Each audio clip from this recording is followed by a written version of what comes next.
Hoje a gente vai falar um pouquinho para vocês sobre um tema bem diferente do que a gente vem abordando.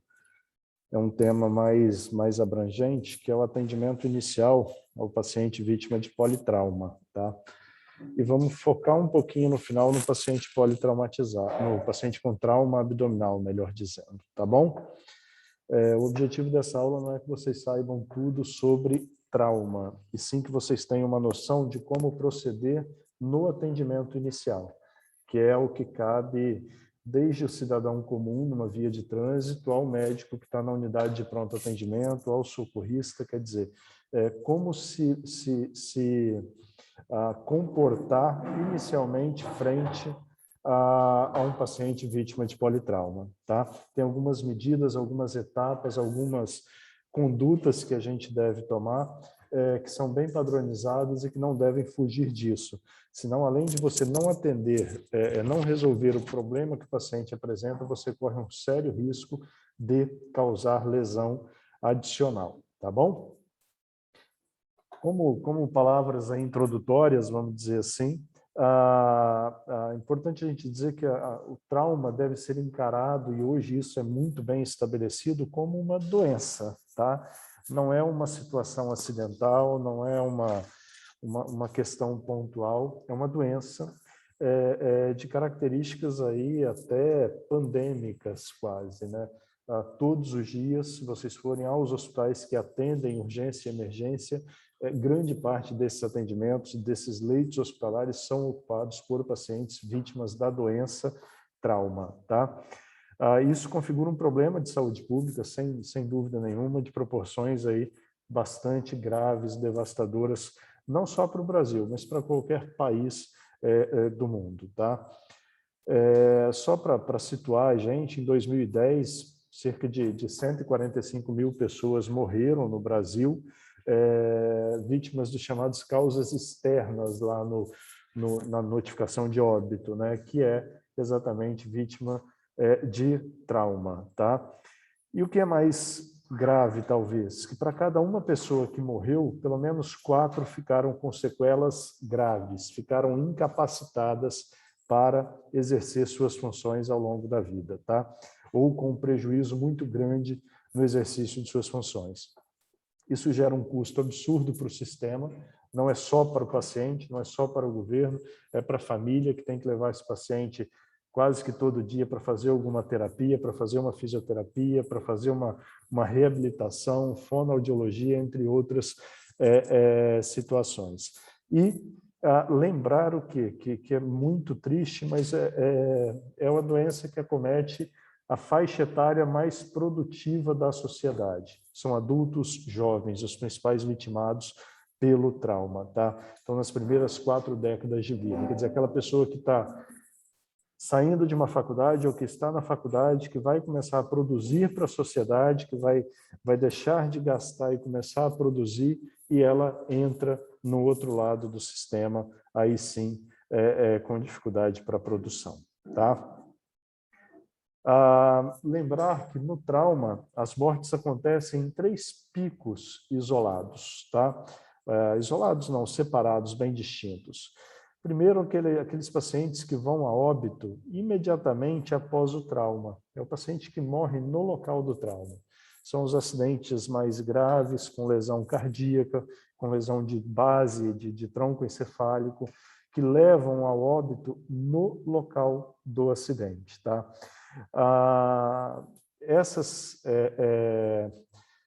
Esses óbitos, a gente costuma dizer que são inevitáveis, tá?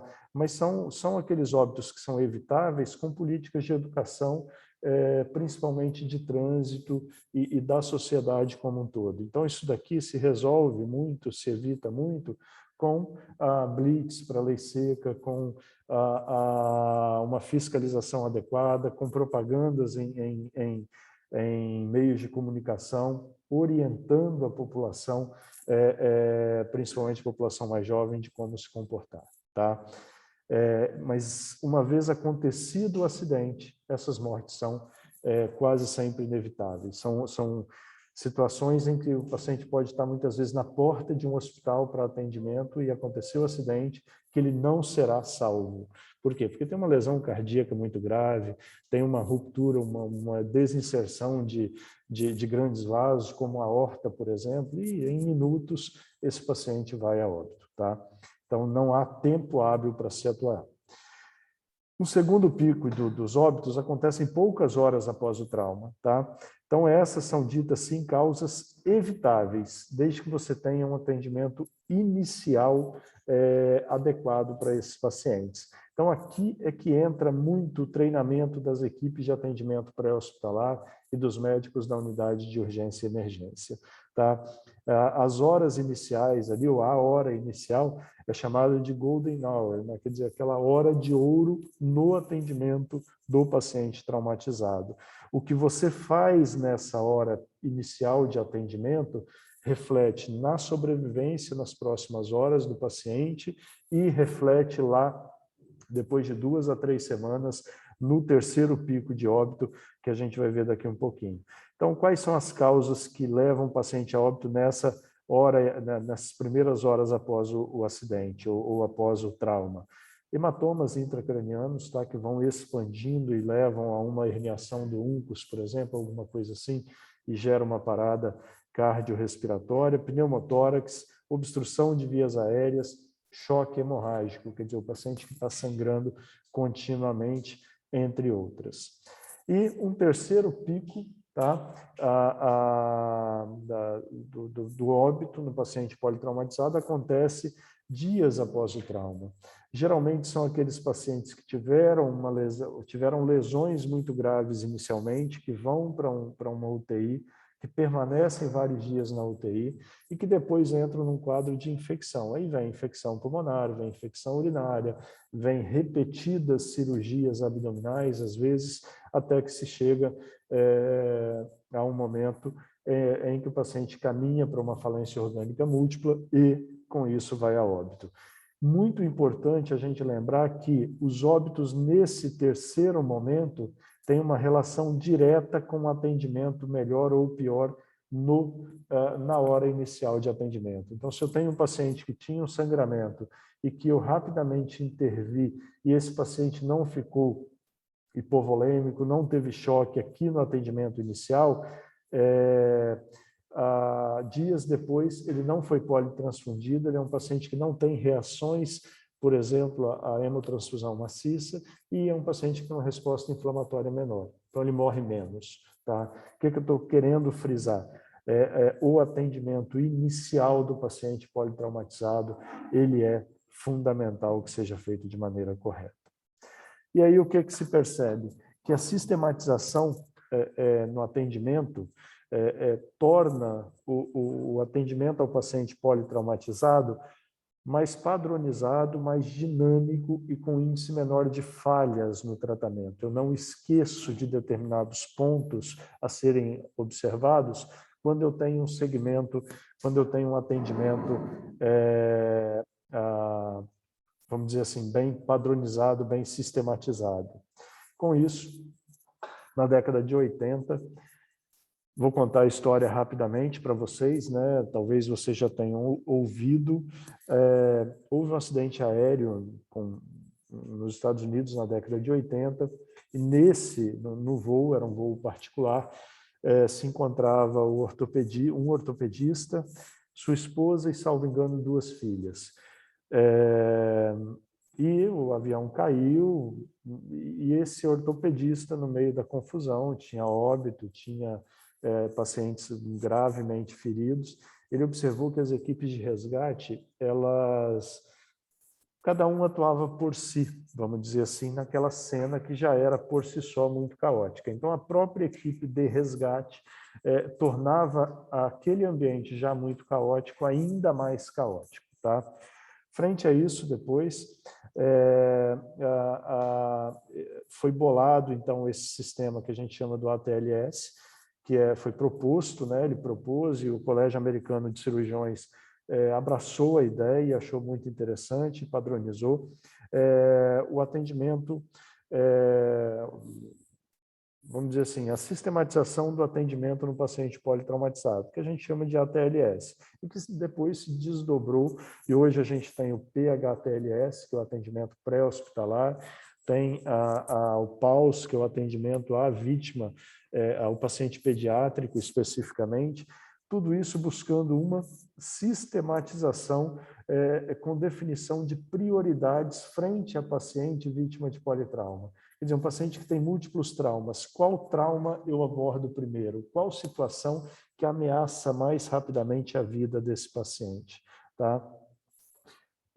Busca também definir, frente a uma catástrofe, quer dizer, frente a uma situação em que eu tenho múltiplas vítimas e pouca gente para atender, qual paciente que eu tenho que priorizar? Parece meio desumano, e às vezes mas você precisa priorizar um paciente em relação ao outro, muitas vezes, porque senão, se você ficar tentando atender todos, você perde vários pacientes. Então, você precisa definir qual paciente você atende primeiro, tá? E quais são os critérios que se deve levar em consideração para fazer isso, tá? E aí foi bolado, né, na verdade, o que a gente chama de ABCDE do trauma, que é uma sequência mnemônica, aí, até para se lembrar, de como realizar esse atendimento. Tá? Isso vale para o atendimento primário, aquele que é feito lá na rua, aquele que é feito no pronto-socorro na hora que o paciente chega, quanto para um atendimento secundário, para uma reavaliação depois. Tá? Então, tudo isso hoje é bastante padronizado. 2 exemplos para vocês pensarem na importância disso. Isso é um caso real, tá? Vítima de um acidente, paciente fui eu que atendi até em 2011, talvez. Acho que foi 2011, 2012, o ano exato não me recordo, no hospital da periferia de São Paulo, na época eu trabalhava. Noite de Natal, o paciente, não sei exatamente o que estava fazendo, acho que estava manipulando aquelas bombas que o pessoal fica soltando, às vezes, em noites festivas, e explodiu aquele negócio nele. Tá? E ele teve lesão de face, lesão de mãos, amputou 2 dedos de cada mão, tá? Então ele tinha 3 dedos só quando chegou ao hospital, sangrava muito, e um trauma importante de face, tá? Que era isso daqui. Esse paciente, por incrível que pareça, chegou andando 3 horas da manhã na unidade de pronto atendimento. Era uma noite que estava muito tranquilo o hospital e tinha apenas um técnico de enfermagem na sala de emergência lá, e o cara quase morreu de susto com o paciente entrando desse jeito no hospital. Ele não tinha língua, ele não tinha lábios, ele não tinha bochecha, vários dentes fragmentados, ele não conseguia falar o que aconteceu, então, por a lesão grave de face, mas ele respirava normalmente. E aí, o que a gente faz? O que é mais importante nesse paciente? É o sangramento da mão, que sangrava muito? É a lesão de face? O que eu faço para esse paciente para que ele tenha uma menor chance de ir a óbito? Tá? Uma outra situação é essa hipotética, mas se vocês passarem 12 horas vendo um jornal local, aí vocês verão provavelmente algo parecido. Imagina um acidente envolvendo 3 carros, um dia como hoje, né? Esse nevoeiro que está aí, pega uma rodovia, não é difícil de perceber uma situação como essa. 3 carros, 12 vítimas, 6 com trauma leve, deambulando no local, uma paciente com franca insuficiência respiratória, 3 com grandes sangramentos em membros e uma com pneumotórax aberto e uma outra sem sinais vitais, quer dizer, aparentemente em óbito.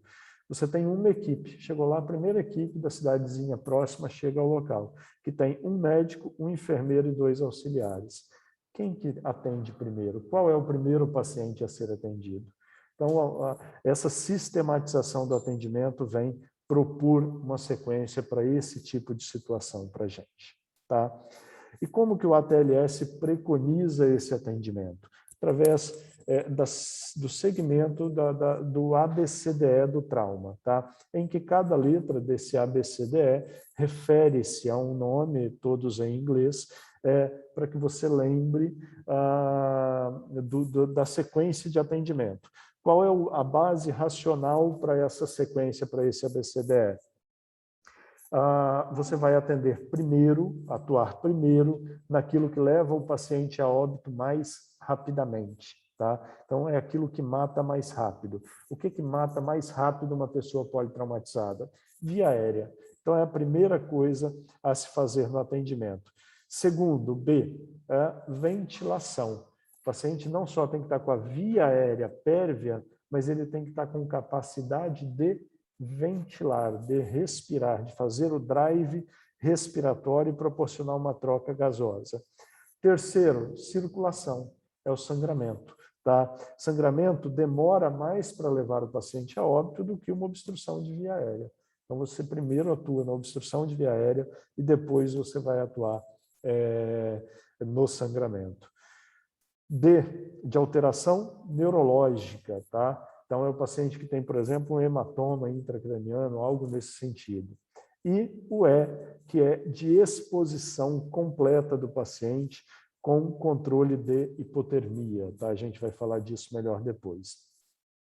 Lembrar que na letra A, tá aqui, né?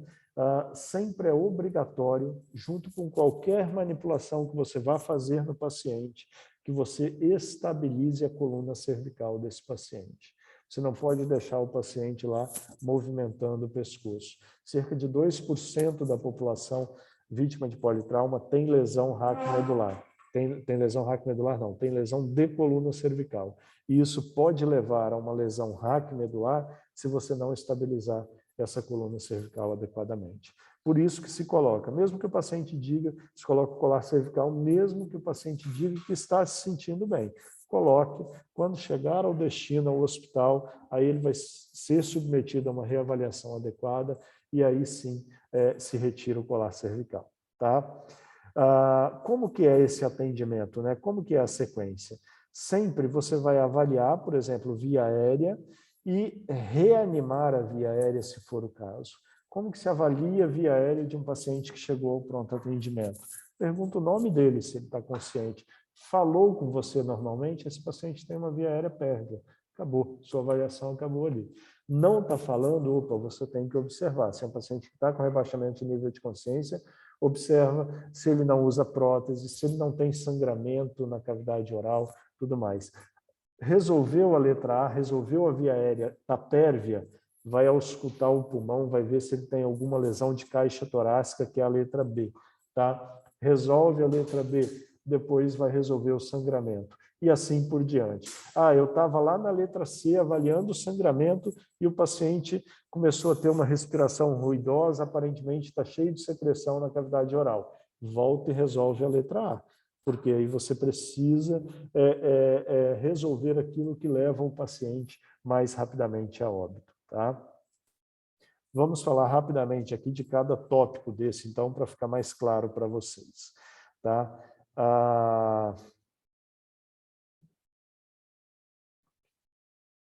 Primeiro, vias aéreas aqui, está aparecendo? Tá, né? Vias aéreas, então, e controle da coluna cervical. O que você vai fazer? Começou a atender o paciente, chegou perto para manipular, já vai estabilizar a coluna cervical. Não tenho um colar cervical nesse momento. Alguém fica estabilizando a coluna cervical desse paciente, tá? Até que você tenha um colar cervical ou algo que dê para improvisar. E observar se ele tem obstrução ou não da via aérea. Quais são os sinais de obstrução da via aérea que você que devem te chamar a atenção? Respiração ruidosa, paciente que está inconsciente, próprio paciente com rebaixamento do nível de consciência, a base da língua ela cai, né? Ela vai para a retrofaringe e obstrui a faringe. O paciente não tem drive respiratório. Tá? Se você sedar um paciente e deixar em decúbito dorsal, ele vai a óbito, tá? Sem grandes outras alterações. Por quê? Porque a língua, a base da língua, obstrui a via aérea do paciente. Tá? Observa se o paciente responde. Aquilo que eu falei, chamou, perguntou o nome, o paciente está respondendo, opa, tranquilo, via aérea está pérvia desse paciente, pelo menos por enquanto. Tá? Para aqueles pacientes que estão inconscientes, duas manobras podem ser feitas com cuidado, tá? E vão ser muito úteis aí para desobstrução da via aérea. Tá? A primeira delas é a elevação da mandíbula, tá? Que você vai fixando, colocando a mão firme na cabeça do paciente, elevar, colocar a mão na base da mandíbula aqui atrás e empurrar para frente. Chama já o thrust, essa manobra. Tá? E a segunda, elevação do queixo. Com a mão aqui na parte do mento inferior, você retifica, eleva e retifica a via aérea do paciente. Ao fazer isso, você desobstrui, impede que a base da língua do paciente obstrua a via aérea. Tá? Existem dispositivos que você pode usar, tá? Algumas cânulas específicas, mas que normalmente no atendimento lá no trauma você não tem isso disponível, às vezes lá na rua, em algum lugar. Então é só fazer essa manobra que você vai estar permitindo que o paciente que tenha drive respiratório, o ar passe tranquilamente, tá bom? Aspirar o sangue ou secreção. Prótese dentária. Às vezes a gente esquece, prótese, se ela for mais folgada, ela cai lá na faringe e obstrui. O paciente vai a óbito por uma prótese obstruindo a via aérea dele. Tá? Quando a via aérea está pérvia, está tudo certinho, você está atendendo um paciente que é politraumatizado, oferta oxigênio suplementar para ele. Hoje é padronizado um fluxo de 12 litros por minuto, tá? Em máscara, não é naquele catéterzinho no nariz, é em máscara com 12 litros por minuto. E alguns pacientes necessitarão do que a gente chama de via aérea definitiva, que a gente já vai ver, tá? Mas sempre com o controle da coluna cervical. Não se esqueçam disso, senão você vai salvar a vida do paciente ali em termos de evitar o óbito naquele momento, mas você manipulando inadequadamente esse paciente vai agravar uma lesão que ele tenha na coluna cervical e esse paciente nunca mais mexe nenhum dos membros, por exemplo, fica um tetraplégico em cima de uma cama. Quer dizer, então você tem que ter esse cuidado inicial com a coluna cervical. Tá? O que vem a ser, então, a via aérea definitiva que vocês encontrarão? Alguns pacientes você não tem condições de desobstruir a via aérea do paciente, ou ele não tem condições de manter pérvia a via aérea que ele tem. Tá? Um trauma grave de face, ou um paciente que está com nível de consciência rebaixado, que ele não consegue ter um reflexo laríngeo aqui, da epiglote ali adequado, tá? E ele broncoaspira a secreção que está na cavidade oral dele. Então, nessa situação, você precisa estabelecer o que a gente chama de via aérea definitiva. O que vem a configurar uma via aérea definitiva? É a presença de um tubo traqueal, tá? Que tenha um cuff, um balonete, e que esteja inflado dentro da traqueia do paciente. E isso tudo conectado a uma fonte de oxigênio suplementar. É a intubação orotraqueal ou a realização de uma traqueostomia no paciente. Tá? Então, isso é a configuração, é a confecção, melhor dizendo, de uma via aérea definitiva. Quando que eu vou fazer? Quando o paciente tem um nível de consciência rebaixado, que ele não tem reflexo laríngeo adequado, ou quando o paciente tem traumas graves de face, por exemplo, que inviabilizam a permanência da respiração. Então, pode ser a intubação orotraqueal, a traqueostomia, a cricotireoidostomia também. Tá? E sempre, durante a confecção da via aérea, durante a realização de uma intubação orotraqueal, tem que se ter muito cuidado para que o paciente não regurgite e não aspire conteúdo gástrico. E aí você vai ter uma pneumonite química inicialmente muito importante e depois isso evolui para uma pneumonia bacteriana infecciosa secundária, compromete lá naquele terceiro pico de óbito a vida desse paciente, tá bom? Então, sempre ter esses cuidados aí no momento. Então, realiza a manobra de Selig, né, que é uma compressão da cartilagem tireoide contra a coluna cervical do paciente durante a intubação. O que eu faço ao realizar essa manobra? Eu comprimo o esôfago do paciente e reduzo a chance de que o conteúdo gástrico volte para a cavidade oral, para a faringe do paciente. Tá?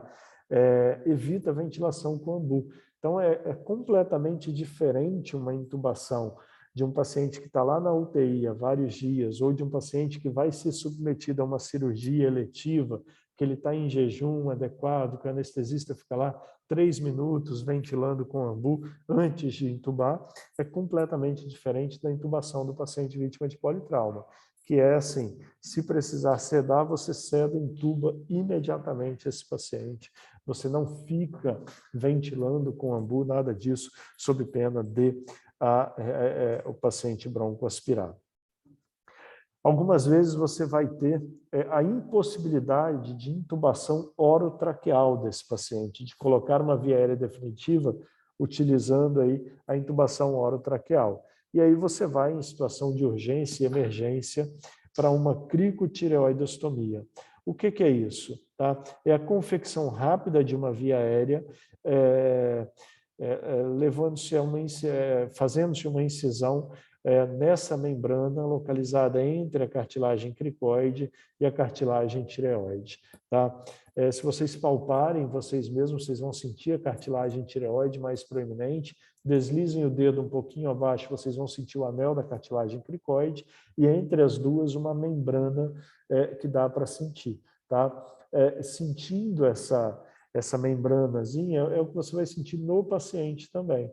Aí você vai fazer uma incisão e dependendo do nível de consciência do paciente, muitas vezes nem anestesia você usa. Se o paciente já está rebaixado, é uma incisão rápida com uma lâmina de bisturi, dilata um pouquinho com uma pinça e passa uma cânula de traqueostomia ou um tubo orotraqueal, que seja, por essa incisão. Insufla o balonete, pronto, você garantiu uma via aérea de maneira rápida. Isso daqui deve ser feito em menos de 1 minuto ali, é uma coisa muito rápida para ser feito na unidade de pronto atendimento, tá bom? Então, isso é a maneira de se fazer uma cricotireoidostomia. Quando que eu vou fazer?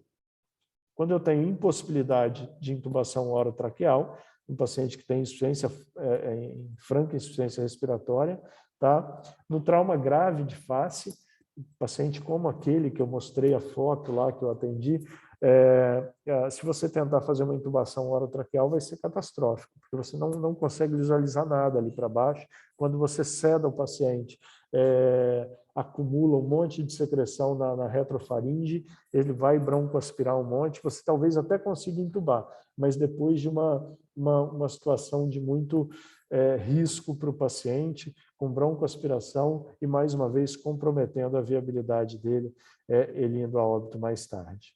Então, nessas duas situações, tem as indicações. E importante a gente saber as contraindicações, quer dizer, em quem eu não posso fazer uma cricotireoidostomia. Crianças menores de 12 anos, ainda há uma instabilidade da laringe nessa idade, e se eu fizer uma cricotireoidostomia, há um risco de desabamento depois da cartilagem laríngea e há fraturas de laringe. Como que eu sei se tem fratura de laringe? Palpando. Se tiver crepitação da cartilagem laríngea, né, essa mais proeminente aqui, se eu palpo e sinto crepitação, provavelmente tem fratura, não devo fazer uma cricotireoidostomia. Aí a opção é a traqueostomia mesmo, perdão. Tá? E o controle da coluna cervical, que a gente vem falando que precisa ser feito, mas como ele deve ser feito? Tá? Inicialmente, para todos os pacientes, mas parece um trauma leve, coloque um colar cervical nesse paciente. Se ele tiver um trauma... Opa! Tá cortando a imagem. Tá com zoom, parece. Pra gente aqui de casa, a gente só tá conseguindo ver metade. Deixa eu ver se eu consigo mudar aqui, só um minutinho.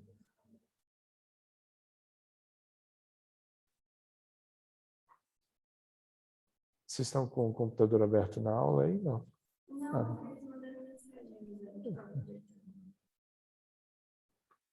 Deixa eu só ver aqui, então, se eu consigo mudar.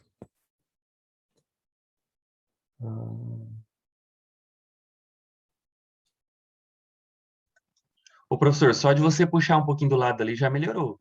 Ah, já foi? Então, peraí, deixa eu voltar lá.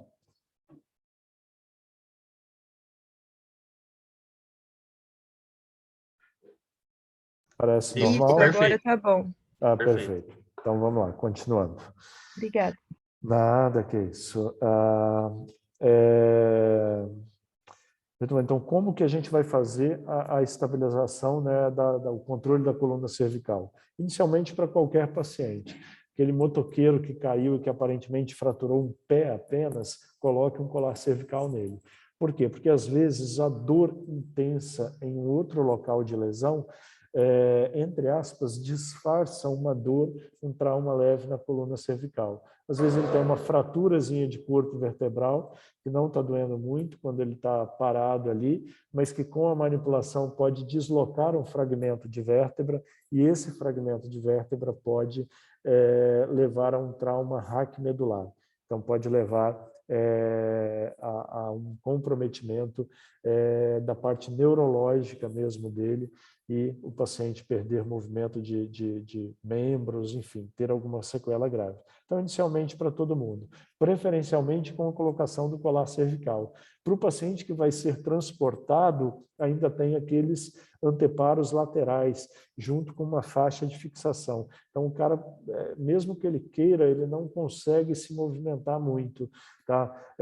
E isso é proposital, para que se evite lesão raquimedular, tá? Porque o trauma raquimedular ele pode chegar até 2% dos pacientes aí, tá? E o objetivo do atendimento inicial é, primeiro, evitar que lesões pré-existentes ali do trauma se agravem durante a manipulação do atendimento e, segundo, evitar novas lesões que eventualmente o paciente não tinha e que você pode, com a manipulação, estar proporcionando, ok? Fiz o atendimento, estabilizei da letra A, né? Estabilizei a coluna cervical e a via aérea está pérvia desse paciente, vou para a letra B. Garanti a via aérea, vou para a letra B. Vou ver como está a respiração e a ventilação desse paciente. O objetivo aqui é o quê? Assegurar que a gente tem uma troca gasosa acontecendo de maneira eficaz, de maneira adequada. Então, eu preciso buscar o diagnóstico e o tratamento de lesões que impeçam a troca gasosa. Por exemplo, um pneumotórax hipertensivo, tá? Um pneumotórax aberto, contusão grave pulmonar, qualquer lesão que piore a troca gasosa do paciente, eu preciso tentar aí resolver, diagnosticar e resolver no menor tempo possível, tá? Sempre esse tratamento você vai tentar fazer na sala de emergência, tentar realizar esse tratamento na sala de emergência, antes que o paciente seja encaminhado para um tratamento cirúrgico, eventualmente qualquer problema, um hematoma intracraniano, um trauma abdominal com sangramento, com hemoperitônio, algo nesse sentido. Então, é o tratamento feito lá na sala de emergência inicialmente. Primeiro problema aí que a gente precisa diagnosticar e tentar tratar é o pneumotórax, tá?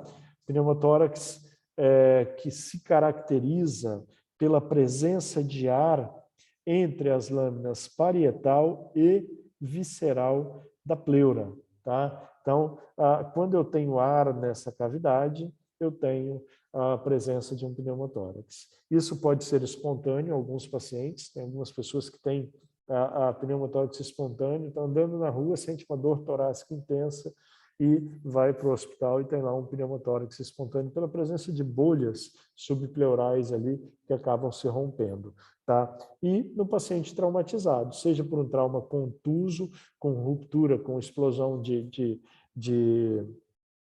da pleura visceral, seja por um trauma perfurante na região torácica, tá? Então, tudo isso pode causar a presença do ar nesse espaço que é virtual entre a pleura visceral e a pleura parietal, tá? Como que eu vou suspeitar de um pneumotórax? paciente, normalmente, na ausculta, vai ter o murmúrio vesicular, né? Vocês estão tendo a semiologia, né? Então, na ausculta pulmonar, a gente tem o murmúrio vesicular normal. E aí você vai ter uma redução ou vai estar abolido o murmúrio vesicular do lado que vocês têm o pneumotórax, associado a um hipertimpanismo, né? Presença de gás, tá? Como que é o hipertimpanismo? Coloca lá, percuta o tórax de vocês, depois percuta a região do fígado. No fígado, som maciço, tá? No tórax, som timpânico. Quando eu tenho um pneumotórax, se eu comparo um lado e o outro do tórax, eu vou ter um hipertimpanismo, é um tamborzão mesmo que fica, tá? Daquele lado, tá bom? Tratamento. Vai ser uma drenagem pleural no sistema fechado em selo d'água, tá? Quinto espaço intercostal, linha médio axilar, do lado comprometido ou linha axilar anterior ali, tá? Do lado comprometido, faz uma incisão, cai nessa cavidade, coloca um dreno ali e esse dreno é conectado a um sistema de aspiração fechado de fluxo unidirecional. Tá? Você coloca uma lâmina de selo d'água, o ar sai, mas ele não retorna no movimento respiratório, tá bom? Pneumotórax hipertensivo, tá? O outro que eu falei era um pneumotórax normal, vamos dizer assim, entre aspas, tá? Esse daqui é um pneumotórax hipertensivo. O que caracteriza um pneumotórax hipertensivo? O gás aqui nesse espaço entre a pleura parietal e a pleura visceral, ele vai se acumulando por um sistema de válvula unidirecional. Ou seja, a cada movimento respiratório, o ar sai, mas ele não volta. E aí, conforme ele vai acumulando ali naquele espaço, ele vai deslocando o mediastino para o outro lado. Isso leva a um comprometimento do retorno venoso do paciente, tá? Colaba, a veia cava mesmo. E aí o paciente não tem retorno venoso. Ora, débito cardíaco depende do retorno venoso. Então, se eu não tenho retorno venoso, se eu tenho um comprometimento do retorno venoso, o débito cardíaco do paciente fica comprometido. Isso mata o paciente rapidamente, tá? Então, é uma situação emergencial que leva a esse deslocamento do mediastino, instabilidade hemodinâmica e óbito rapidamente, se não for diagnosticada e tratada de maneira correta, tá? Como que eu vou suspeitar? Através do murmúrio vesicular abolido naquele lado, tá? Associado a uma estase de veias jugulares, tá? Então, o paciente está deitado lá, você olha para a jugular dele, está aquela jugular externa, calibrosa ali, e junte-se a isso o fato dele evoluir com instabilidade hemodinâmica, principalmente hipotensão. Tá? Então, é um paciente que tem uma suspeita clínica, olhando para ele, de pneumotórax hipertensivo. Eu vou fazer um raio-x, igual fizeram aqui, para ver se é pneumotórax hipertensivo ou não? De maneira nenhuma, tá? Todo professor de cursinho para residência médica vai mostrar uma imagem dessa e vai dizer para vocês assim, qual o erro dessa imagem aí, né? O que tem de errado com ela? A resposta que eles adoram e que gostam é o quê? O erro é essa imagem existir. Alguém fez essa imagem, um paciente que não deveria, de maneira nenhuma, ter saído do setor de emergência, ido para um setor de imagem, fazer uma radiografia de um quadro que o diagnóstico é clínico e de tratamento imediato. Esse paciente morre no trajeto para o raio-x. Mas a sala é pertinho. Ele morre enquanto está lá deitado para fazer o raio-x. Tá? Então, suspeitou, o paciente é vítima de politrauma ou qualquer outra coisa que te faça suspeitar de pneumotórax. Tem o murmúrio abolido de um dos lados, tem estase jugular e está hipotenso, resolve aquele pneumotórax hipertensivo. Tá? Como que resolve? Você vai fazer uma punção, tá? Dependendo do texto que vocês encontrarem, que vocês forem ler, vocês vão encontrar em locais diferentes, tá? Até a 9ª edição do ATLS, que era a edição anterior, se preconizava que essa punção fosse feita no segundo espaço intercostal, na linha médio clavicular. Na edição atual, que é a 10ª edição, se preconiza que ela seja feita no 5º espaço intercostal, entre a linha axilar anterior e média axilar. Tá? Por que que mudou? Porque esse local onde você vai puncionar já é o local onde você vai drenar depois. Tá? E por que que eu não dreno, não faço uma drenagem em selo d'água em vez de fazer a punção? Porque a drenagem em selo d'água demora. Tá? E essa demora pode comprometer a vida do paciente. Enquanto você está pedindo para a funcionária buscar o material, abrir anestesia, o anestésico, pegar um dreno de tórax adequado, montar o selo d'água, esse paciente para e vai a óbito na sua frente. Tá? Então, é uma coisa para se resolver rapidamente. Pega um gel calibroso, já viram funcionar no pronto-socorro, aquele dispositivozinho que colocam na veia? Aquilo é um gel, tá?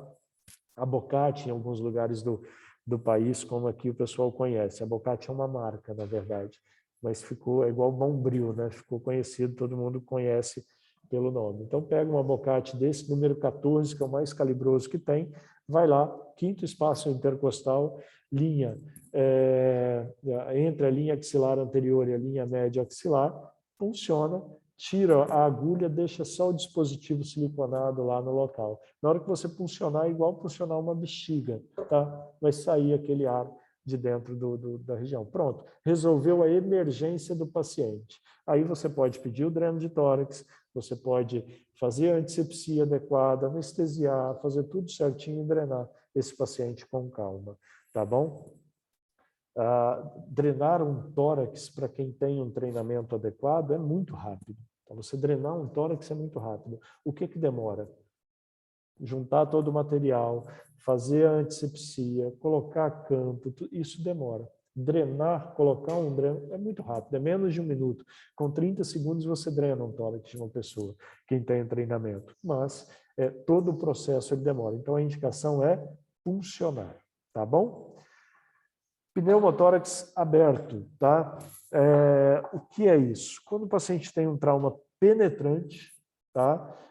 Na região torácica, e esse trauma penetrante leva à abertura de uma lesão que o diâmetro dela seja superior a 2/3 do diâmetro da traqueia. Por que isso é importante? Porque nessa situação, o fluxo sanguíneo, o fluxo de ar durante o movimento inspiratório vai se dar preferencialmente por essa lesão e não pela traqueia. Tá? Se eu tenho uma lesão grande na parede torácica, quando a gente faz o movimento inspiratório, que eu aumento o espaço intratorácico, gero pressão negativa para que o ar entre. Lembrem-se de que é esse o mecanismo fisiológico da ventilação. Tá? Eu faço uma pressão negativa intratorácica. Se eu tenho uma lesão na parede torácica que é grande, o ar vai entrar por essa lesão e não pela traqueia. Então, eu vou ter ar dentro da cavidade torácica, mas eu não tenho ar no alvéolo, lá dentro, intrapulmonar. Não tem troca gasosa. O paciente também fica comprometido. Tratamento imediato é o quê? É o chamado curativo de 3 pontos, tá? Seguido de drenagem pleural.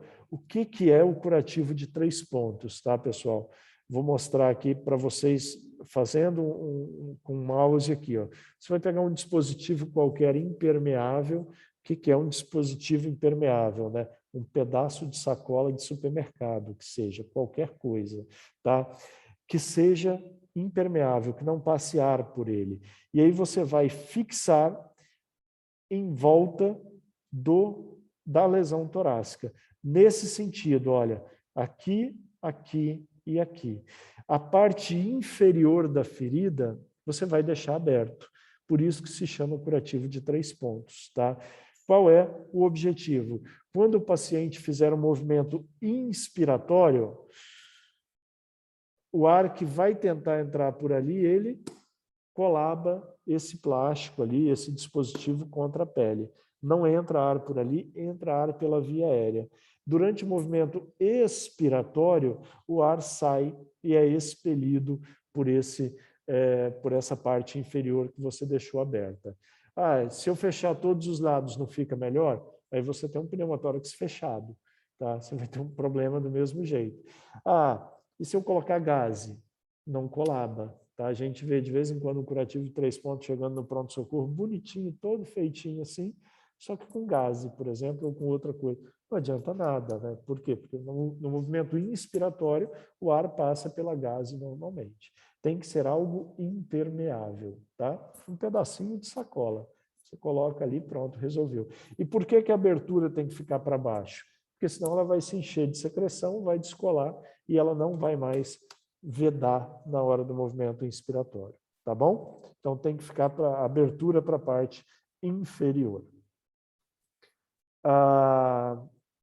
Resolveu a letra B, vai para a letra C, que é de circulação, avaliar como está a circulação do paciente. E lembrar que o choque, ele constitui aí, o que é o choque, né? É quando você tem uma diminuição da perfusão tecidual do paciente, isso levando a um comprometimento na produção energética celular. Então, é um problema que acomete todo o organismo do indivíduo, tá? Lembrar que o choque, ele constitui uma ameaça importante à vida, principalmente do paciente politraumatizado, tá? O choque leva a má perfusão tecidual, que gera necrose tecidual, que gera acidose metabólica, tá? No trauma, até que se prove o contrário, o choque é causado por sangramento, tá? É o paciente que está tendo sangramento. Tem outros tipos de choque? Tem. A gente não vai entrar nesse mérito agora. Mas para o paciente vítima de politrauma, até que se prove o contrário, esse paciente está hipotenso, está mal perfundido porque ele está sangrando, tá? Trate dessa maneira. Quando eu não trato, o que acontece? O choque, conforme a gente viu, vai perpetuando, leva a uma acidose metabólica, e se esse paciente entrar em hipotermia, uma queda na temperatura corporal, ele entra no que a gente chama de tríade mortal, tá? E o nome é bem condizente ao que acontece. A maioria dos pacientes que entram nesse sistema de choque mais acidose grave, mais hipotermia, vão a óbito, tá? Por descompensação sistêmica. Quais são os sinais clínicos de choque? Palidez cutânea mucosa, redução da perfusão tecidual, a hipotensão, confusão mental, a redução do débito urinário do paciente, taquidispneia, taquicardia, entre outros, tá? A gente pode graduar para estimar mais ou menos a perda sanguínea do paciente, o choque que ele apresenta. Vai de grau 1 a grau 4, grau 1 é aquele paciente que perde até 15% de sua volemia e que muitas vezes pode não apresentar nenhum sinal de descompensação sistêmica. Ele pode ter uma frequência cardíaca normal, às vezes uma ligeira taquicardia, mas com frequência cardíaca sempre abaixo de 100. Choque grau 2 é aquele paciente que perde entre 15% e 30% de sua volemia. Tá? É um paciente que tem taquicardia, que tem uma redução da perfusão tecidual, da pressão de pulso, mas que ainda não tem, por exemplo, hipotensão. Ele não tem, você mede a pressão dele, está normal, mas você olha para o monitor, está lá, 115 de frequência cardíaca, meio desconfortável. Lembre que esse paciente já pode ter perdido bastante sangue, tá? Grau 3 é o paciente que perde entre 30% e 40% de sua volemia, tá? E aí eu já tenho taquicardia extrema, quer dizer, o paciente com frequência cardíaca acima de 120, hipotensão e, às vezes, é o paciente que está agitado. É muito comum no pronto-socorro, o paciente chega, está agitado, estava saindo de uma festa, eventualmente, tomou um pouquinho de álcool, o que todo mundo taxa de imediato? O cara está doidão, né? Tomou todas e está malucão agora. Às vezes ele nem está tão embriagado e o que ele está apresentando é uma agitação psicomotora por uma hipoperfusão cerebral que se inicia, tá? Uma hipoxigenação cerebral que se inicia. Então, lembrar que o paciente ele vai ficar inicialmente mais agitado, aí o que todo mundo faz? Prende o paciente na maca, aí daqui um pouquinho ele fica quietinho, tranquilo. ele vai tendo redução do nível de consciência. O pessoal aí, ó, dormiu agora, né? Então, ele estava agitado porque estava bêbado e agora dormiu. Não, ele estava em um choque grau 3, que evoluiu para um choque grau 4. Esse paciente está tendo um comprometimento mais grave ainda. Tá? Então, no choque grau 4, perda sanguínea superior a 40% da volemia, taquicardia intensa, hipotensão, redução do nível de consciência. Né? Então, é o paciente que deixa de estar agitado e passa a ficar letárgico, tá? Na maca lá do pronto-socorro. Como que a gente faz o tratamento? Acesso venoso, calibroso, periférico, é um erro muito comum do pronto-socorro. Às vezes chega lá o paciente, não está bem, está com sinais de choque. O que o plantonista pede? Me vê um material para acesso central. É péssimo, tá? O fluxo, você quer algo que dê para infundir líquidos em grande quantidade, tá? O fluxo através de um catéter longo, ele é menor do que através de um catéter curto. Ele é mais lento quando o catéter é longo, tá? Então, sempre um acesso periférico. De que tamanho? De que diâmetro? O mais calibroso que puder. Chega, muitas vezes, uma mocinha, jovem, magrinha, que você olha, tem aquela veia que é um risquinho na pele, tá? Você não vai conseguir pegar um abocate, um gel 14 nela. Chega um outro cara, jovem, rígido, que tem umas veias mais calibrosas, esse você consegue. Então, sempre o mais calibroso possível para o paciente. De preferência, 2 acessos, um em cada membro, tá? Que você consegue, perdão, fazer volume de maneira adequada. Repõe, faz reposição volêmica. Quando eu era aluno, não tanto tempo assim atrás, o que se dizia? Faz bastante soro. 500, 1.000, 1.500, 2.000, para ir vendo, e aí vai fazendo de 500 em 500 até você ter uma pressão adequada. O que hoje se preconiza e que se viu? Quando você faz muita solução cristalóide, muito soro, você hemodilui esse paciente e o carreamento de oxigênio dele fica ainda pior. Então, você, em vez de melhorar o paciente, você piora. Muitas vezes você melhora a pressão arterial que você está medindo, porque tem volume dentro do vaso, mas você piora a perfusão cerebral. Por quê? Porque as hemácias estão diluídas, você está levando pouco oxigênio para o cérebro desse paciente. Tá? Então, hoje, o que se faz? 500 a 1.000 de solução cristalóide, não teve resposta. Você acha que esse paciente está sangrando? Começa a fazer transfusão de hemoderivados. Ele está perdendo sangue, então dê sangue para esse paciente. Hemácia, plasma e plaqueta, tá bom? Controle da hemorragia, tá? Então você vai ter que ver, na sequência, não adianta ficar dando sangue, dando soro para esse paciente, entrar com droga vasoativa eventualmente e não corrigir o sangramento. Você vai ver onde está sangrando, que tipo de lesão que apresenta. É um membro que foi amputado. Faça uma compressão ali temporária até que você consiga estabelecer um diagnóstico definitivo. É um paciente que teve um trauma abdominal fechado e aparentemente está com uma ruptura esplênica grave, grau 4, grau 5. Esse paciente vai para o centro cirúrgico imediatamente para tratamento, porque é isso que vai resolver. Tá bom? Então, vai depender do tipo de lesão, do material disponível e da experiência, naturalmente, do plantonista. Tá? Outras causas aí, que são causas, vamos dizer assim, não hemorrágicas de choque, ou seja, o paciente não está sangrando e faz choque. Pneumotórax hipertensivo.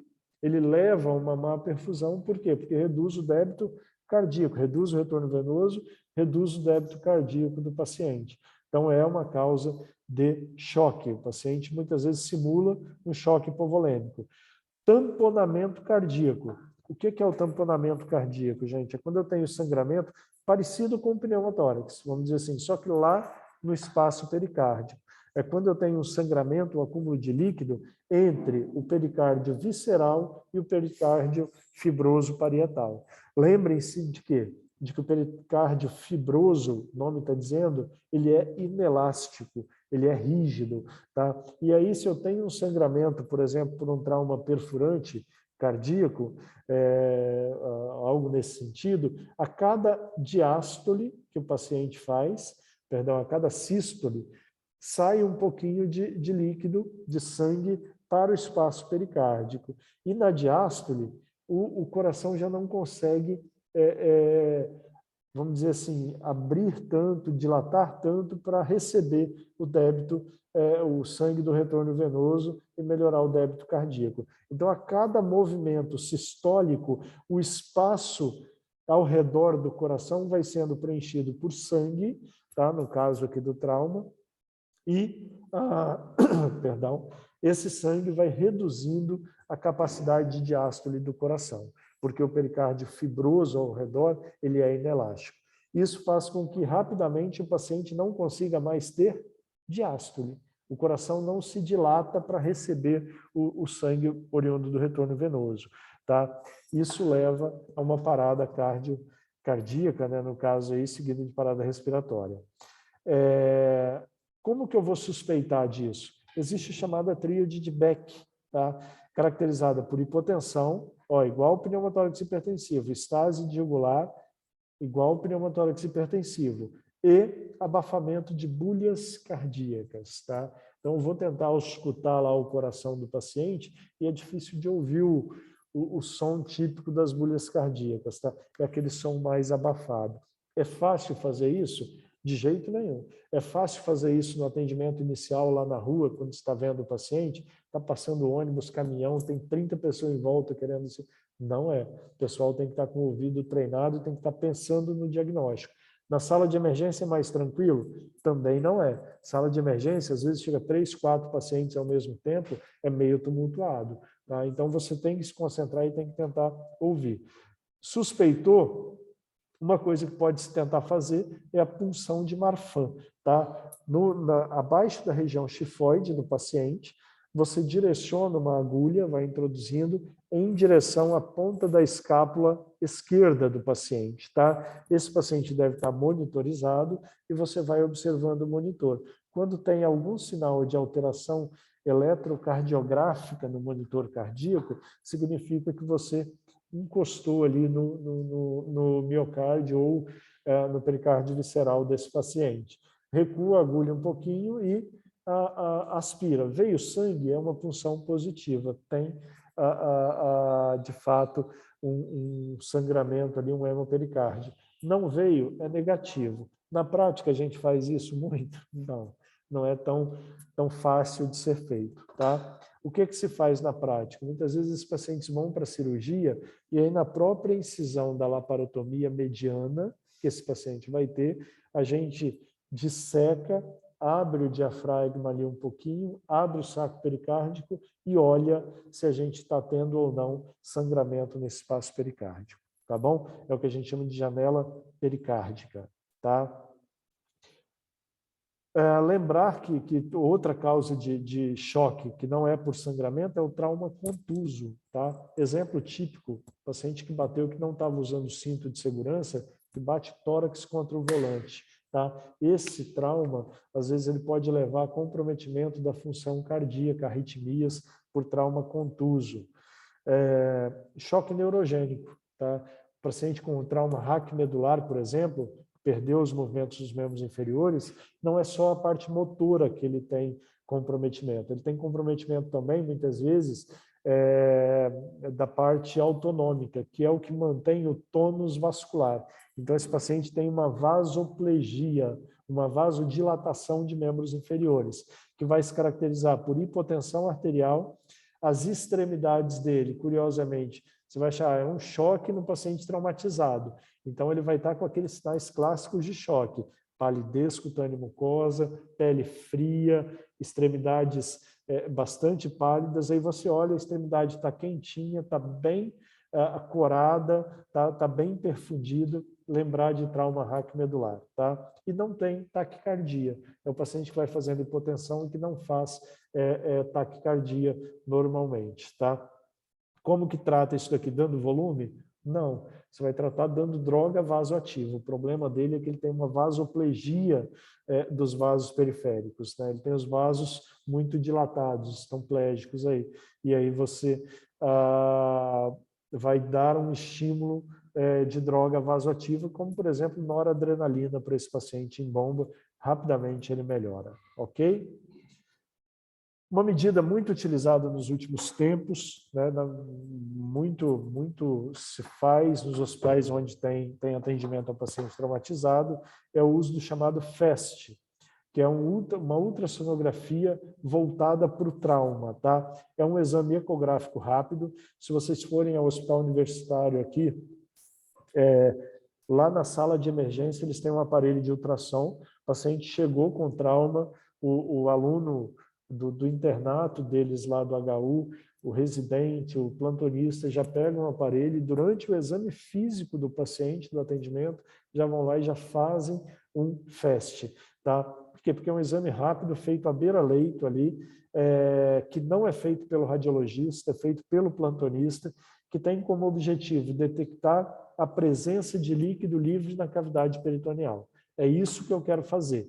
Ah, mas eu quero ver se é do fígado ou se é do baço. Não, não é esse o objetivo. O objetivo é ver se tem líquido livre dentro da cavidade peritoneal. Porque em um paciente vítima de trauma que está com sinais de choque e que tem líquido livre na cavidade abdominal, até que se prove o contrário, esse líquido livre é sangue. Tá? E é um paciente que tem que ir para um tratamento, por vezes, cirúrgico aí mais rápido. O resultado do FAST, gente, ele não vem escrito assim, igual um ultrassom normal. Fígado de aspecto ecográfico normal, baço. Não, ele vai dizer assim, FAST, positivo ou negativo. FAST positivo significa o quê? Tem líquido livre na cavidade peritoneal. FAST negativo, não tem líquido livre na cavidade peritoneal. Acabou, é isso. Feito em 2, 3 minutos, à beira-leito, lá na sala de urgência. Não tem, frisando mais uma vez, o objetivo de se fazer o diagnóstico da causa do sangramento, tá? Indicado para qualquer paciente que tenha trauma e suspeita de sangramento intraabdominal. Nos últimos tempos, o pessoal tem feito muito o EFAST, tá? Que é o FAST estendido. E aí, além de você avaliar a cavidade abdominal, você avalia espaços pleuropulmonares e espaço pericárdico. Tá? Então, hoje, como que se faz? Avalia-se aqui, na goteira, próxima goteira entre o fígado e o rim direito, é chamado espaço de Morrison, se você tem ou não líquido ali. Vai lá no lado esquerdo, periesplênico, entre o baço e o rim esquerdo, avalia se tem líquido livre ali. Vai na pelve, localiza a bexiga e vê se tem líquido fora da bexiga ou não, se está só dentro da bexiga, e aí direciona para o tórax, vai no espaço pericárdico e no tórax direito e esquerdo. Como que trata? Vai depender do que está sangrando, tá, gente? O paciente que tem, por exemplo, uma amputação de membro, corrija aquele sangramento ali, ponha uma compressão, algo nesse sentido. Se você está fora de uma estrutura hospitalar, faça um torniquete temporário até que esse paciente seja transportado para um serviço adequado. Trauma de pelve, tá? É uma pegadinha enorme, assim. Às vezes o pessoal acha que não sangra muito, não está sangrando nada e tudo, mas você vai examinar o paciente, a pelve dele está toda aberta. Ele perde quase que a volemia inteira sangrando para o retroperitônio, tá? Então tem que estabilizar a pelve do paciente. Como que estabiliza a pelve? Se você tiver um dispositivo adequado, você coloca, não tenho, estou na rua. Pega um lençol, amarra bem apertado em cima da altura das espinhas ilíacas desse paciente, você faz esse movimento de fechamento. Deixa preso ali, vai para o hospital. Lá o pessoal da ortopedia, depois de avaliar, vai colocar um fixador externo e vai ou fazer outro procedimento cirúrgico. A causa do sangramento é um baço que teve uma ruptura. Essa imagem aqui, olha, é de um baço de um paciente, um garoto de 14 anos, estava andando de bicicleta e caiu com o abdômen em cima do meio-fio. Tá? Andando na rua normalmente, chegou ao pronto-socorro com choque já importante, foi para a cirurgia, tinha uma ruptura completa ali do hilo esplênico, impossível de tratar clinicamente. D, alteração neurológica, né? O objetivo aqui não é fazer algo muito lá no atendimento inicial, não é fazer um diagnóstico definitivo de causas, e sim detectar causas de hipertensão ou sinais de hipertensão intracraniana que podem levar esse paciente a um óbito rapidamente. Tá? Então, é uma avaliação rápida do nível de consciência, olhar a reatividade das pupilas, tá? E como está a resposta motora do paciente. Uma arma, né, muito utilizada é a chamada escala de Glasgow, tá? Que ela vai de 3 a 15 pontos, tá, gente? De vez em quando vem lá um contato médico para quem está na unidade de pronto atendimento, dizendo que o paciente está muito grave. Para impressionar, o cara diz que ele tem um Glasgow de 0, de 2. Não cometam esse tipo de gafe, tá? Vai de 3. O paciente que foi a óbito, praticamente, ele tem 3 na escala de Glasgow. Ele não é menor que isso, tá? E até 15 pontos. A gente avalia o que nessa escala? Abertura ocular do paciente, tá? Que vai de grau 1 a grau 4. Como está a resposta verbal do paciente, se ele está falando adequadamente, se ele está com resposta desconectada, se ele não está falando coisa com coisa, tá? Se ele não responde, vai de 1 a 5, e a melhor resposta motora, quer dizer, peço para movimentar o membro, para apertar a minha mão e tudo, e esse paciente faz tudo de maneira adequada. Então, ele vai de grau 1, de nota 1, perdão, de 1 ponto a 6 pontos. Soma os pontos e vê qual é o resultado final. Um marco importante para a gente nessa escala é o paciente que tenha menos que 8 pontos. Por quê? Porque abaixo de 8 pontos geralmente é incompatível com o nível de consciência que permita o reflexo laríngeo adequadamente. Então, o paciente já não tem mais o reflexo da tosse. Ele passa a ter um risco de broncoaspiração bastante elevado. E o tratamento da fase aguda, ele visa evitar danos adicionais. Eu, que não sou especialista, tratar o hematoma intracraniano do paciente, mas eu vou proporcionar que esse paciente, por exemplo, não tenha uma hipotensão importante que piore ainda mais a perfusão cerebral do paciente. Eu não vou deixar o paciente ficar em hipóxia, em hipercarbia, nada disso. Então, a gente vai tentar evitar danos adicionais. Aqui 2 imagens para vocês irem se familiarizando. Este daqui é de um hematoma subdural, né? O nome está dizendo, ele fica abaixo da dura mater ali, e vai comprimindo. Olha, reparem como está a linha média aqui toda deslocada. Deste lado você já não vê mais o ventrículo, tá? Está comprimindo, está fazendo a herniação do uncus, que a gente chama. Esse paciente, se não tratado de maneira emergencial, ele vai a óbito em muito pouco tempo, tá? Você tem que descomprimir isso daqui. E aqui, do outro lado, um hematoma epidural, tá? Essa imagem biconvexa, que a gente chama aqui, que é mais comum de ser um sangramento arterial, principalmente de ramos da artéria temporal. Então, muito cuidado naquele paciente que teve trauma craniano lateral, jogador de futebol, por exemplo, às vezes, que sobe para cabecear, um atleta de fim de semana aí mesmo, né? Sobe para cabecear, choque de cabeça com o lado lateral aqui, tá? Qual a grande questão do hematoma epidural? Ele tem um problema chamado intervalo lúcido. Então, é um paciente que muitas vezes cai, se sente mal, às vezes até desmaia, rapidamente ele retoma a consciência, tudo bem, aí o exemplo do jogador de futebol, ele quer continuar jogando, e aí algum médico irresponsável permite. Eu lembro que teve uma cena bizarra na Copa do Brasil, Copa do Mundo que teve no Brasil aqui, o jogador acabou ficando bem, mas foi muito irresponsável na época, não lembro qual foi o time, e aí o cara continua jogando e pá, cai em óbito no meio do campo. Por que isso acontece? Tá? Porque esse hematoma ele vem por um sangramento arterial. Então, inicialmente, o paciente fica tonto pela pancada mesmo, tá? Melhora, retoma a consciência, vai fazer a atividade dele normalmente, e aí esse hematoma se expande. Acontece o que está acontecendo aqui nessa imagem, olha, o ventrículo vai sendo colabado, hernia o uncus e ele entra em parada cardiorrespiratória. Tá? Então, o paciente que tem esse tipo de trauma, você tem que ficar muito atento, ou observa ele por várias horas no pronto-socorro, ou realiza exame de imagem precocemente para o paciente. Hoje se realiza muita tomografia. excelente. Quando não tem a tomografia, deixa esse paciente em observação um tempo, tá bom? E, por fim, a exposição do paciente, né? Por que isso é importante? Porque você tem que avaliar se não tem trauma adicional. Então, você vai expor completamente o paciente, tá? Completamente é completamente mesmo. Você vai avaliar esse paciente da cabeça ao calcanhar.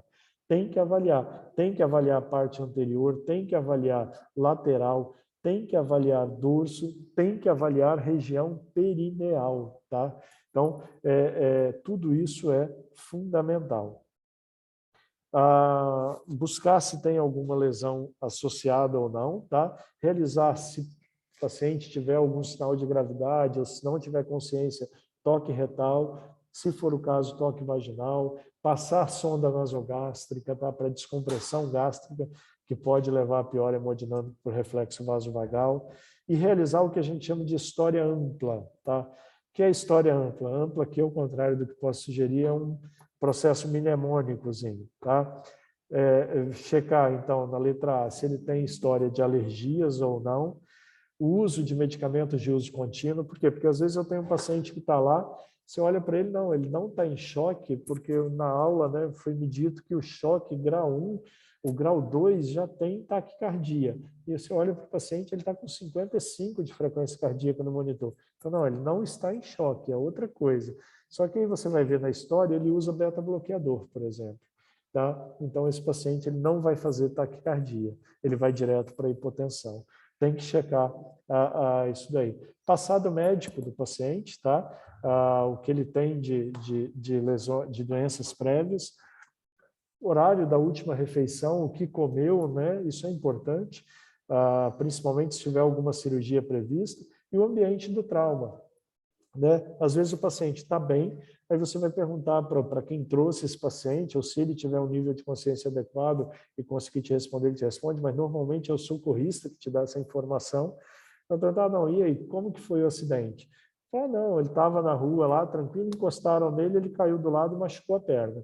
Perfeito. Aí outro paciente que chega e está bem parecido, e aí, o que aconteceu? Não, estavam 4 pessoas no carro, foi uma colisão frontal, 2 óbitos no local, o outro paciente está grave em um outro hospital e ele. Opa, esse paciente, mesmo que ele esteja bem, eu preciso ficar de olho nele. Ele pode ter lesão que eu ainda não percebi. O mecanismo do trauma é fundamental, tá? Então, a gente precisa colher esse dado aí também. E sempre buscar, principalmente com a equipe de resgate, essas informações. Então, chegou, o pessoal do resgate ele já tem um treinamento muito bom. Normalmente, eles já te dão essa informação antes que você pergunte. Tá? Durante todo esse atendimento, pessoal, eu falei para expor o paciente. Não é expor o paciente, tirar toda a roupa dele, você vai tirar, mas deixá-lo lá nu, em cima de uma maca, dentro de uma sala com ar-condicionado ligado. Não, tem que estar ar-condicionado desligado na sala de atendimento ao paciente traumatizado, tá?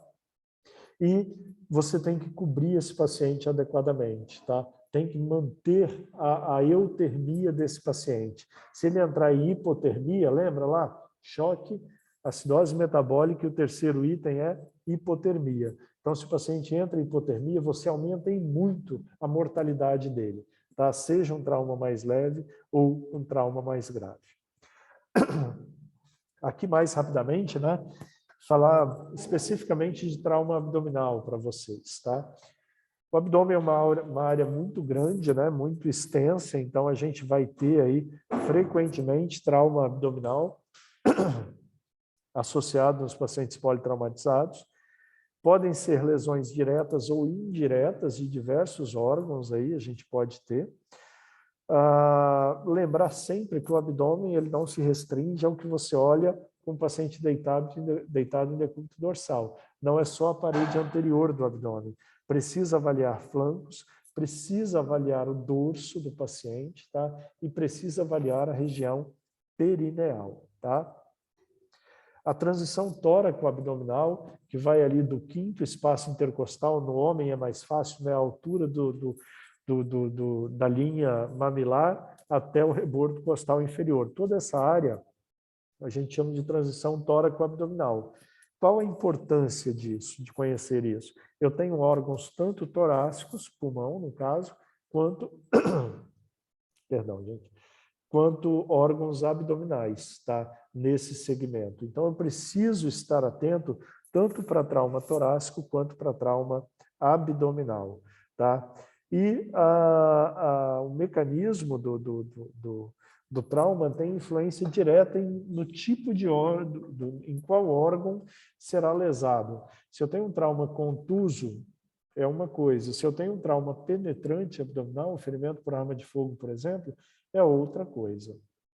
Então, sempre se avaliar toda a parede abdominal anterior, flancos, dorso, transição tóraco-abdominal anterior e posterior e, não aparece aqui, região perineal, tá? Mais uma vez, importante aqui no trauma abdominal lembrar do mecanismo de trauma, tá? A história mórbida prévia do paciente, às vezes o paciente tem história de um aneurisma de aorta e já faz acompanhamento por isso e teve um trauma abdominal fechado. Poxa, pode ter uma ruptura neurismática nesse paciente, tá? Se ele tem cirurgias abdominais prévias ou não, então isso é importante. No exame físico, aquele passo a passo, tá?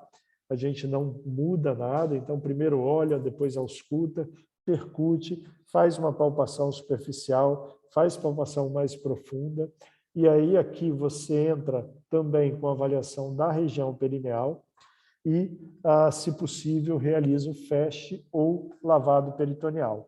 Tá? Lavado peritoneal hoje praticamente não se utiliza. O que é o lavado peritoneal, pessoal? Antigamente a gente fazia, eu vi isso muito durante a faculdade, nos hospitais de trauma que a gente ia, o pessoal fazia uma incisão na cicatriz umbilical, você abre a cavidade peritoneal do paciente e checa se tem sangue ou não. Ah, não tem sangue. Passa uma sondinha ali, irriga com soro fisiológico, aspira e manda para o laboratório para ver se tem sangue ou conteúdo alimentar nesse material aspirado. Isso era o lavado peritoneal, tá? Hoje, com o FAST, com a tomografia de boa qualidade, praticamente não se faz mais isso daqui, tá bom? E lembrar sempre de passar uma sonda gástrica e vesical. Sonda gástrica para descompressão gástrica do paciente, às vezes a distensão intensa do estômago por alimentação prévia, né? O cara almoçou e saiu e teve um acidente. E pela respiração dificultada, que leva a uma deglutição de ar ou uma tentativa de intubação que insuflou muito o estômago, essa distensão gástrica excessiva pode levar a repercussão hemodinâmica por reflexo vasovagal também, tá? Só um minutinho.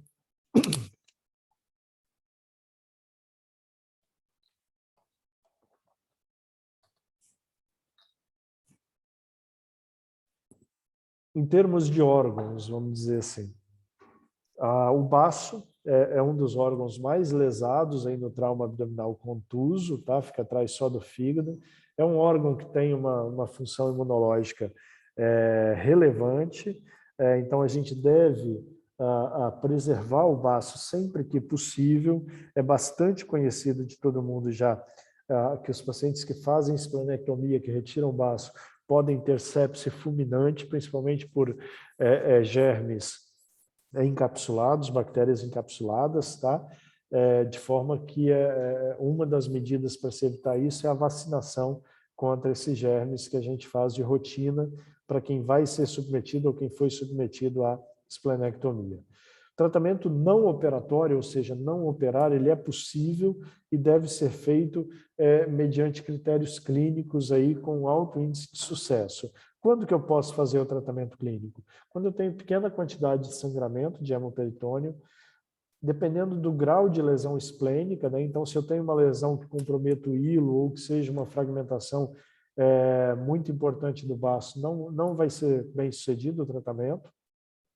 Quando eu não tenho extravasamento de contraste nitidamente durante a tomografia, de forma que para fazer o tratamento conservador de um trauma esplênico já está implícito aqui que eu necessito ter uma tomografia com contraste endovenoso para avaliação. Você tem que ter uma monitorização contínua do HB e HT desse paciente, indicar um repouso no leito por algum período, e a cirurgia ela vai ser indicada se o paciente evoluir em algum momento com instabilidade ou com sinais de irritação peritoneal. No paciente que não tem critério para tratamento conservador, você pode pensar em tratamento endovascular. Não tem o tratamento endovascular, vai para o tratamento cirúrgico. Então, é essa sequência de tratamento. Quanto ao fígado, é o órgão mais lesado no trauma abdominal contuso, né? Ele ocupa um espaço enorme na cavidade abdominal.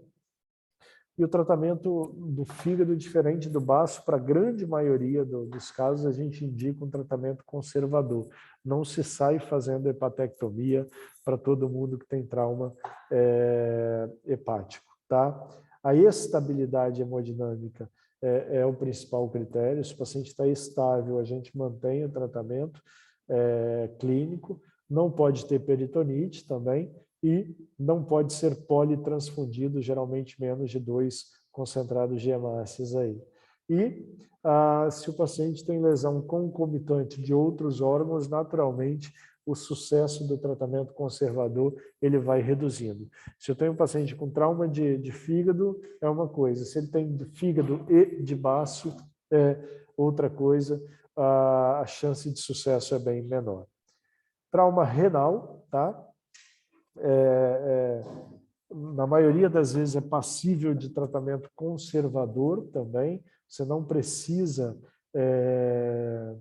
operar esses pacientes, na maioria dos casos. A instabilidade hemodinâmica e um hematoma que está em expansão indicam a necessidade de tratamento cirúrgico. Também quando você faz tomografia com contraste e na fase excretora, tá? Na fase tardia da tomografia, você observa que tem um extravasamento do contraste que estava sendo eliminado pela urina, isso indica que você tem um comprometimento da via excretora urinária, tá? Ou pelve renal, ou ureter, ou bexiga. Então, aí você vai quase sempre indicar também o tratamento cirúrgico. E, às vezes, a hematúria pode ser o único sinal de um trauma renal. Tá? Às vezes o paciente está bem, nem está com queixa de dor. Lembrem-se de que o rim é um órgão retroperitoneal bastante protegido ali pelas costelas, pela musculatura paravertebral dorsal ali, tá? E às vezes você passa a sonda, vem um pouquinho de sangue ali.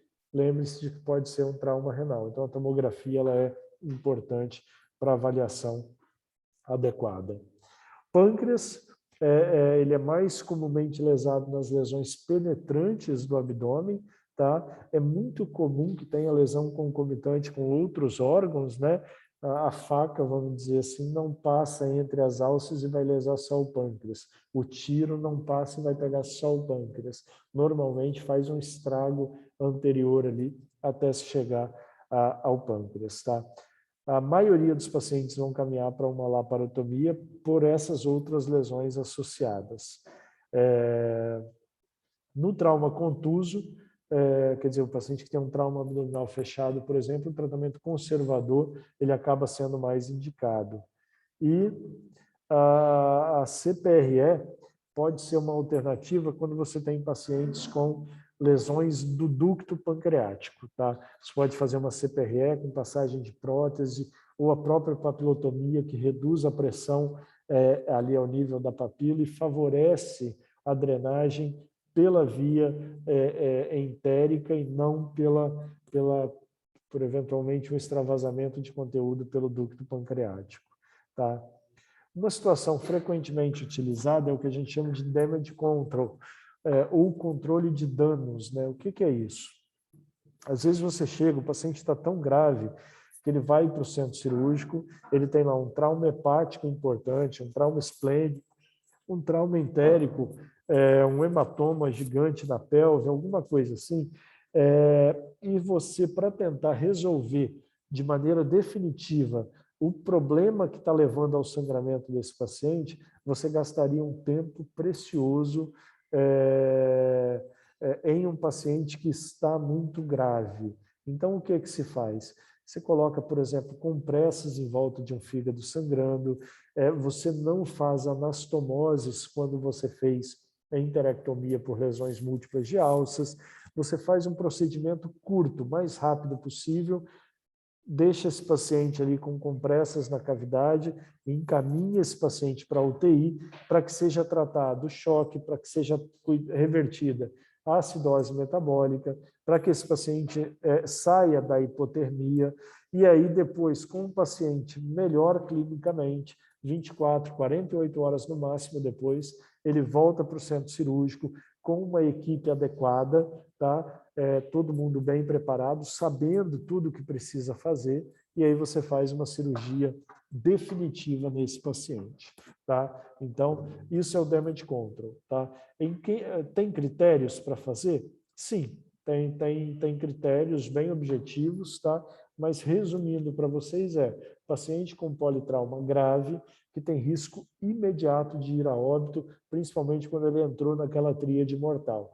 Choque, acidose metabólica e a hipotermia. Isso leva a distúrbio de coagulação, o sangramento aumenta, ele vai ter uma injúria renal pior, uma injúria pulmonar pior. Então, é um paciente que assim, você tem que intervir para parar o sangramento, encaminhá-lo para a UTI, melhora clinicamente, transfunde, hidrata, faz tudo o que precisa fazer e depois ele volta para o centro cirúrgico com uma situação clínica melhor, mais favorável. Tá? Quando você tem trauma penetrante, especificamente abdominal, as vísceras mais lesadas são os intestinos, que são as que ocupam um espaço maior na cavidade peritoneal. Tá? Ferimentos por arma branca, por exemplo, na parede anterior do abdômen, requerem uma exploração digital. Então, se você está lá no pronto-socorro, chegou uma facada no abdômen, o que você precisa fazer? Tentar ver se essa facada ela entrou, violou o espaço peritoneal ou não. Faz uma anestesia, faz uma antisepsia, coloca uma luva e tenta palpar. Caiu na cavidade peritoneal, esse paciente vai precisar de uma exploração cirúrgica. Não caiu na cavidade peritoneal, limpa a ferida, ponto na pele, observa esse paciente, tá bom? Na transição tóraco-abdominal, é um problema, quase sempre, tá? Então, se o paciente, porque você não sabe se é só tórax, se é só abdômen ou se ele tem lesão dos dois lados, tá? Se o paciente tem sinais de irritação peritoneal, ele vai para a laparotomia. Se ele não tem sinais de irritação peritoneal, muitos autores preconizam que se faça uma videolaparoscopia. Por quê? Porque frequentemente esses pacientes têm lesões do diafragma, tá? Que podem levar a hérnias tardias e comprometimentos futuros. Tá?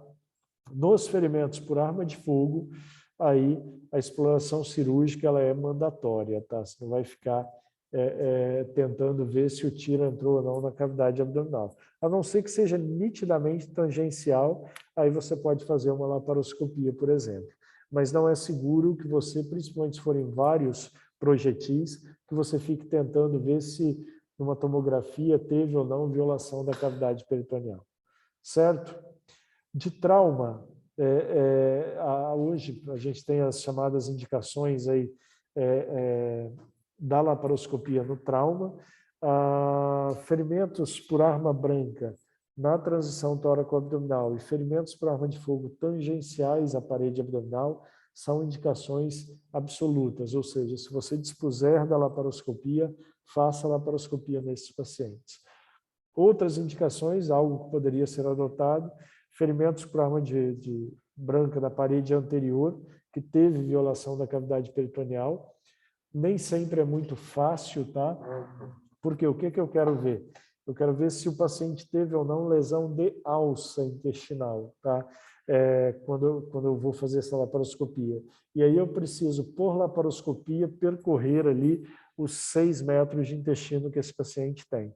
Então, não é uma coisa tão tranquila para quem então, não está habituado com a cirurgia laparoscópica, tá? Entre outras coisas, isso é só uma das etapas da cirurgia. Se eu tenho dúvida quanto à lesão de alça em paciente com tratamento conservador para víscera sólida, por exemplo, ela teve um trauma hepático, tem sangramento, eu vou tratar de maneira conservadora, mas eu estou em dúvida se tem lesão de alça ou não. Faço uma laparoscopia, é uma boa indicação. Tá? E ferimentos por arma de fogo, aí especificamente na transição tóraco-abdominal direita, se você tem dúvida que penetrou no fígado, que é basicamente para olhar o diafragma, tá? Para ver se teve lesão diafragmática ou não. Tá? Mas o principal são as absolutas aí. De trauma, tem essa fotozinha aqui, uma foto bem antiga, né? Já faz alguns anos, aqui em frente à instituição mesmo, o pessoal da Guarda Municipal, do SAMU, na época, dos bombeiros, fazendo um treinamento para atendimento de múltiplas vítimas. Isso no trauma talvez seja a coisa mais importante que tem, tá? O treinamento e a conscientização da população. Medidas educativas de trânsito na TV e nas próprias instituições. Isso é fundamental. Tá? Isso ajuda a aumentar a consciência das pessoas para que se reduza a incidência de trauma e melhora o atendimento ao paciente traumatizado, feito por qualquer um, mesmo por um transeunte ali que tenha, em algum momento, sido submetido a algum tipo de treinamento na empresa, na escola, em qualquer local. O paciente que foi traumatizado e foi atendido por essa pessoa inicialmente, ele tem uma chance menor de ter lesão adicional. Beleza? É isso. Uma coisa que eu recomendo para todos, quando vocês estiverem no 6º ano, já se torna possível fazer, façam curso do ATLS, por exemplo, tá? Mas a faculdade deveria ensinar. É diferente, tá? A faculdade ensina a base, algo mais fisiopatológico, tudo certinho para vocês, mas antes de vocês entrarem no mercado de trabalho e começarem a atender, é importante, vamos dizer assim, transformar esse conhecimento mais encefálico, mais cerebral em um conhecimento quase que medular, algo que você faça como reflexo, né? Então, viu determinada situação, toma determinada conduta. E esses cursos, o ATLS e o ACLS, eles fazem isso muito bem, tá? É uma dica que eu deixo para todo mundo. Dúvidas, pessoal?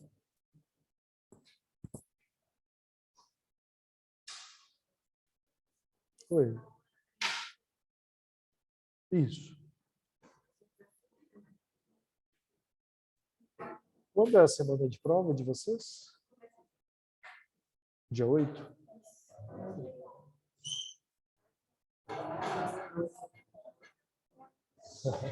Então tá bom, pessoal. Bom fim de semana aí para vocês, tá? Fiquem com Deus.